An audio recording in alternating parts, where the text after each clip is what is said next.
শ্রমিক মালিক গর্বদেশ, স্মার্ট হবে বাংলাদেশ। এই প্রতিপাদ্যকে সামনে রেখে জেলা প্রশাসন, মৌলভীবাজার ও শ্রম অধিদপ্তর এর আয়োজনে মহান মে দিবস পালিত হয়েছে। বুধবার ১ মে মহান মে দিবস ২০২৪ উপলক্ষে এক র্যালি ও আলোচনা সভা অনুষ্ঠিত হয়। এতে মৌলভীবাজারের জেলা প্রশাসক ডক্টর উর্মি বিনতে সালামের সভাপতিত্বে ও জেলা শিশু বিষয়ক কর্মকর্তা জসিম উদ্দিন মাসুদের সঞ্চালনায় জেলা শিল্পকলা একাডেমি অডিটোরিয়ামে এক আলোচনা সভা অনুষ্ঠিত হয়। এতে প্রধান অতিথি হিসেবে উপস্থিত ছিলেন মৌলভীবাজার ৩ আসনের সংসদ সদস্য মোহাম্মদ জিল্লুর রহমান। বিশেষ অতিথি হিসেবে উপস্থিত ছিলেন মৌলভীবাজার জেলা পুলিশ সুপার মোহাম্মদ মঞ্জুর রহমান, বিপিএম বার অতিরিক্ত জেলা প্রশাসক সার্বিক মোহাম্মদ আব্দুস সালাম চৌধুরী, সদর উপজেলা নির্বাহী অফিসার নাসরিন চৌধুরী, জেলা আওয়ামী লীগের সাবেক সাংগঠনিক সম্পাদক সাইফুর রহমান বাবুল সহ মৌলভীবাজার জেলা শ্রমিক ইউনিয়নের বিভিন্ন ইউনিটের নেতৃবৃন্দরা। এই সময় স্বাগত বক্তব্য রাখেন শ্রম অধিদপ্তর শ্রীমঙ্গল মৌলভীবাজারের উপপরিচালক ও registrar of trade union Mohammad Nahidul Islam. অনুষ্ঠানে উপস্থিত বক্তারা সকলেই তাদের বক্তব্যে বলেন, এবং সারা বিশ্বেই প্রায় এই দিবসটি পালিত হচ্ছে এবং প্রতিটি জেলায় উপজেলায় আমরা এই মে দিবস পালন করছি।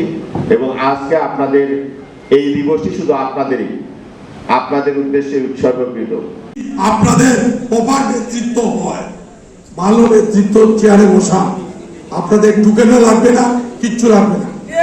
এই গ্রান্টি আমি দিতে পারি, কারণ আপনাদের সাথে আমার সম্পর্ক সবচেয়ে বেশি। আমরা যারা শ্রমিক রাজনীতি করি, আমি জাতীয় শ্রমিক লীগে আছি, আপনারা ট্রেড ইউনিয়নের শ্রমিক ইউনিয়ন, এই সব কিছু নিয়েই আমাদের পরিবার, আমরা সবাই একতাবদ্ধ থাকি।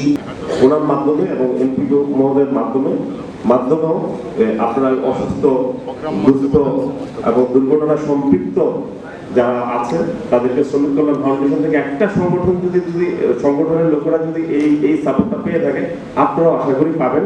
প্রধান অতিথির বক্তব্যে মোহাম্মদ জিল্লুর রহমান বলেন, আমি নিজেও শ্রমিক ছিলাম, আপনাদের পদক সেটা আমার মনে হয় আমি ভালো বুঝবো, তাই আমি যতটুকু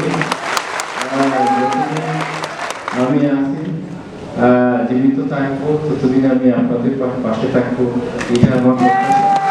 সভাপতির বক্তব্যে জেলা প্রশাসক ডক্টর উর্মি বিনতে সালাম বলেন, উন্নত সমৃদ্ধ বাংলাদেশ আপনাদের হাত ধরে আমরা গড়ে তুলতে পারবো।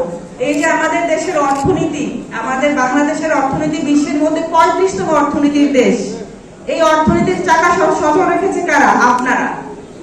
আপনাদের ঘামের বিনিময়ে, আপনাদের পরিশ্রমের বিনিময়ে আমরা আজকে আমাদের এই অর্থনীতির চাকা সচল রাখতে পেরেছি।